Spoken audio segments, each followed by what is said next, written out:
I'm Ryan Savola with Augustana Observer and Augie TV, and I'll be asking professors what the most ridiculous excuse they've had for students not turning in their homework. The worst excuse I've ever heard from a student for not showing up to class was actually from a colleague of mine at a different institution in New York, and the student hadn't shown up for something like 2 weeks. And then the professor got a phone call from the student asking how they could make up the assignments, and also informing them they wouldn't be back in class for another few weeks until they were let out of jail. Yeah, a student once told me that I can't remember if he was missing something, or it was why he missed class. It was not about the homework, but because he had the runs. It's like one of those things like, oh, too much information. Just tell me you're sick. Sick, just say sick. That's fine. If you want stomach flu, don't. Details, not necessary. That's the worst, I would say. The weirdest excuse I got was that during the assignment at 3 in the morning, the computer broke.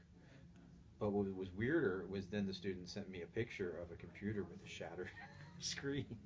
Best excuse for not turning in homework on time. My house was destroyed by a hurricane. True story. I looked it up. Her house had been destroyed by a hurricane.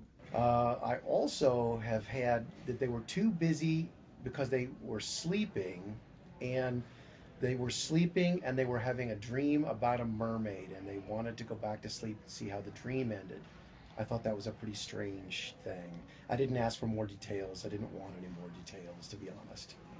I had an assignment where students were required to raise caterpillars, and I think the best excuse I had for incompletion of an assignment was my cat ate my caterpillar. Well, this story is not about an excuse, but instead someone who had every reason to have an excuse not to attend the final, or maybe to ask for an extension. And this young woman was pregnant during the term, and she had her baby 2 days before the final, and on the day of the final she was sitting in class taking her test, when really, honestly, if it had been me, I would have asked for an incomplete.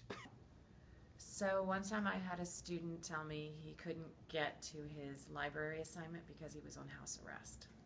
So the most outlandish excuse I ever heard for not turning something in was a student who said, a non-traditional student who said that his son murdered his wife's lover, and so he had to go be with his son.